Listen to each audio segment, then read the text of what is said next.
So I'm reviewing the Casio PX560M keyboard. It's one of the first in the line of the Casio Privia keyboards. It has 88 keys,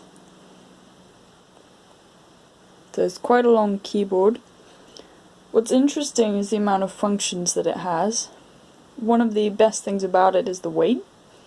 So when you play one key, the touch sensitivity is quite nice for a keyboard.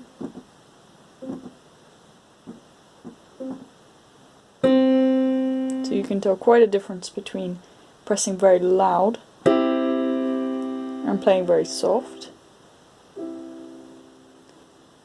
Though it's quite heavy weighted, it feels very realistic. So from moving from left to right on the keyboard, you have two knobs here. One of which on the left is to bend the pitch. So moving this will bend the pitch.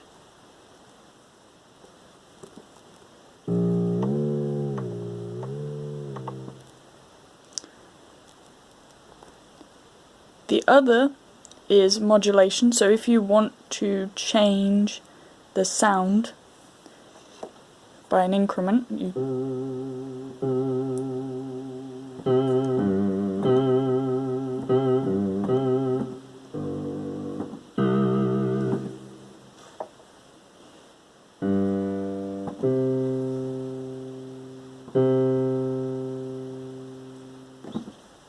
on the left is the volume, very self-explanatory. It has a low volume,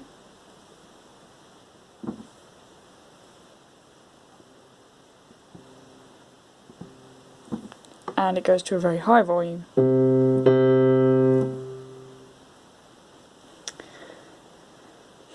Then you have the on and off switch. This is one of the speakers. Over here you have the song recorder, which has the recording mode, the MIDI and the audio inputs, as well as a transpose button. To press record, you simply, for MIDI,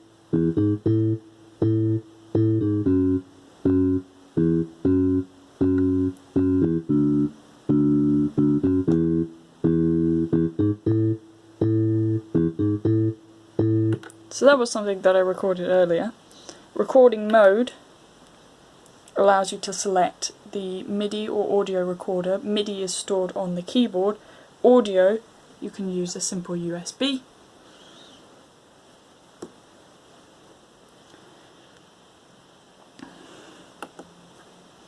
The transposing button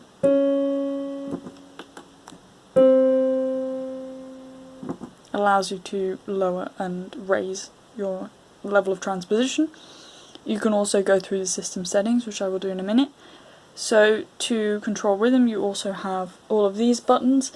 One of the useful things that they have is the accompaniment function.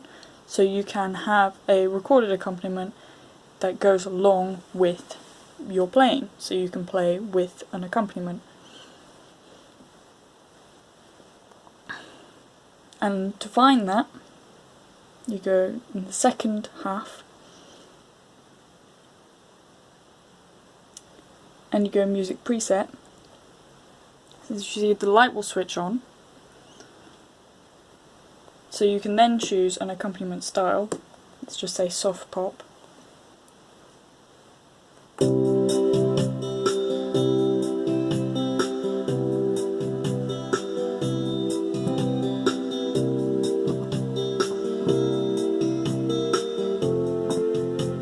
So you can play along with that. Then you press this button to turn it off. These three knobs control the K1, K2 and K3. If you're a regular pianist, you may not use that as often. It may not be as interesting to you. The main focus is the touch panel control. So there are, as you can see, 8 different settings here and 7 here. In tone, you have several different settings. The amount of settings on this keyboard is quite incredible. So through the keyboards you have 8 pages. In the first 4 pages or so they're all presets, and then in the last 4 pages you can edit existing sounds, and you can tweak them, and then you can save them as your own user edit. So for instance, the studio, which I quite like, the studio sound is like this.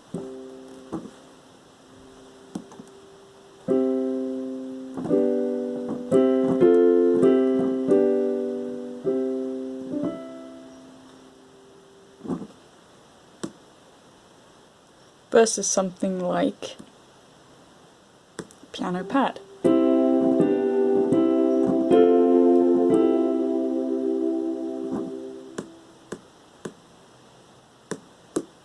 They also have electric pianos.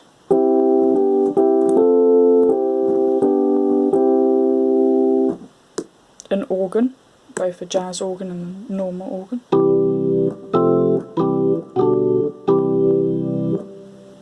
The guitars are quite impressive in their realism.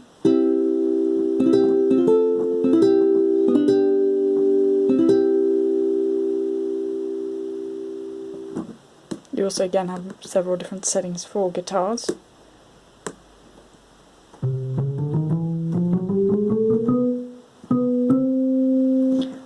One of the strengths I think in this keyboard is the realism of the guitar and the bass, and the electric piano and piano sounds. I think those are the best sounds.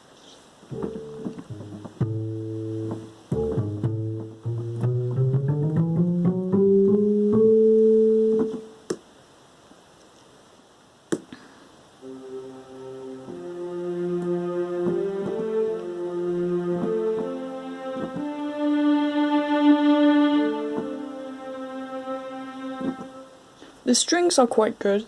As with most keyboards, they're not perfect. It's very difficult to create an authentic sounding string, but they do the function pretty well.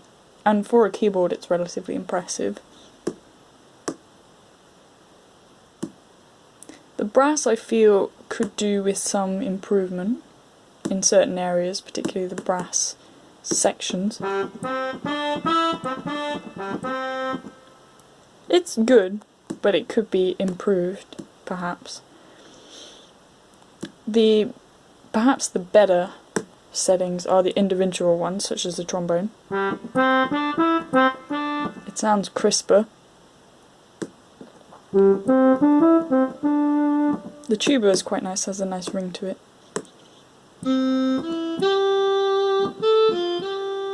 The saxophones are pretty good. And the others, such as the oboe and the bassoon, are quite true.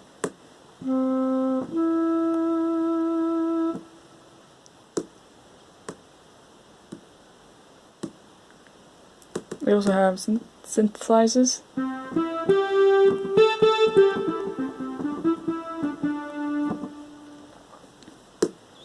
And they have a whole section for different instruments. So the sitar, tambura, sarod, shanai, which maybe not used so much by the typical keyboard player, who may be using this for pop or jazz or other music, like classical music. But I think it's very nice that they have a nod to different cultures and to different ways of making music, and to acknowledge that perhaps it's not just people with a Western focus or Western musical styles that are interested in playing the keyboard, so I think that's quite nice. They also have one setting which I quite like, the GM piano.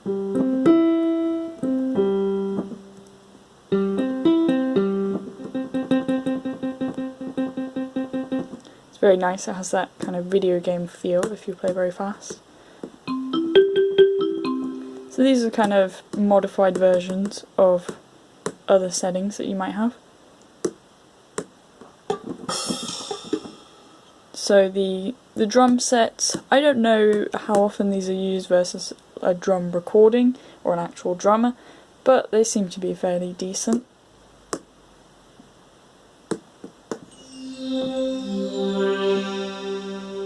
So, and these are just sort of miscellaneous additions, things like swirling keys.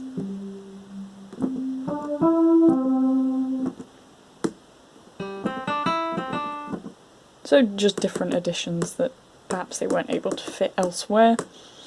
So that's all of the tone.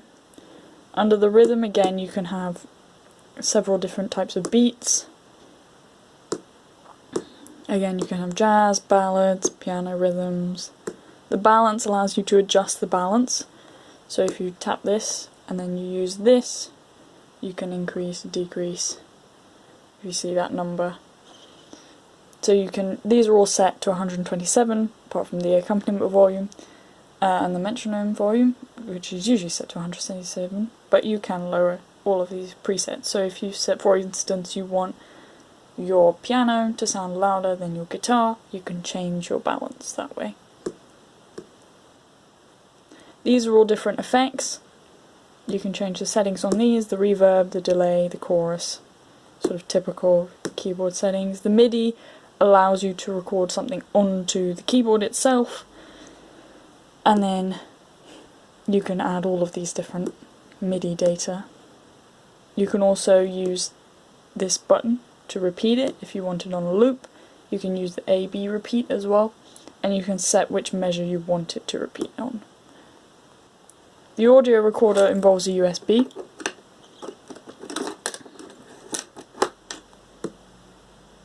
So the media mounts.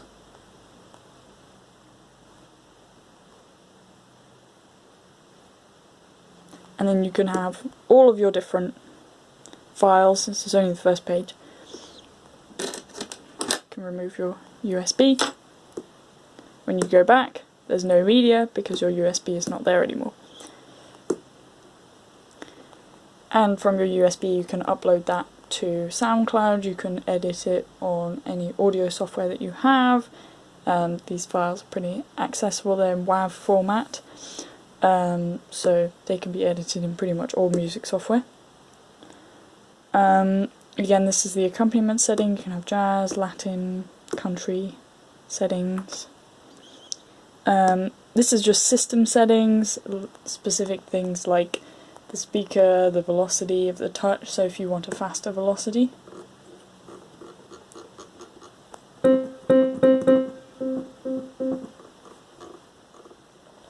It's usually set to 100.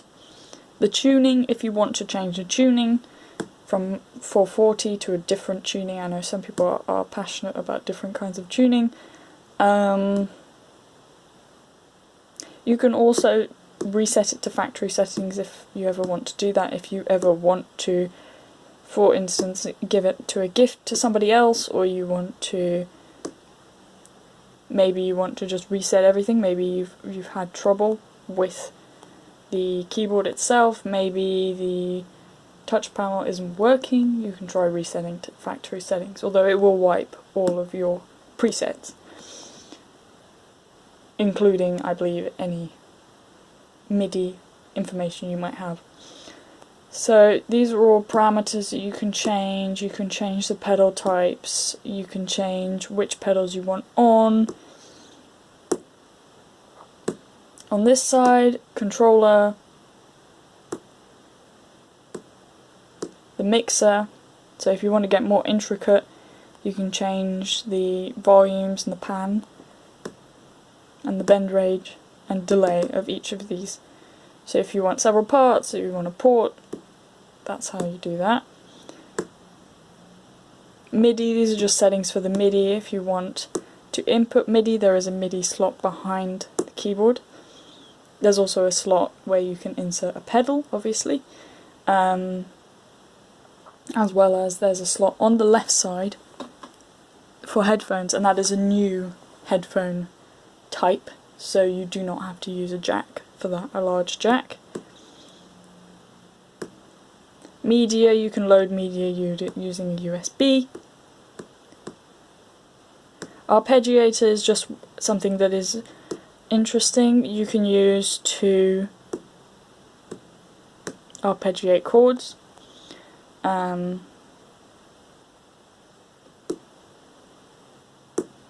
if you want chords to go up,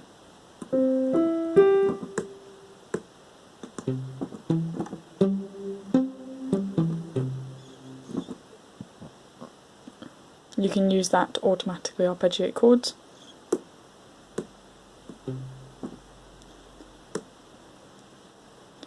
Registration.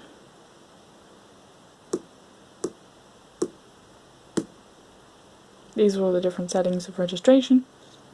I haven't used that very much. Equalizer, if you need to equalize. If you want to change your input and output levels, if you're using an amp or something like that. So those are all the touch panel settings.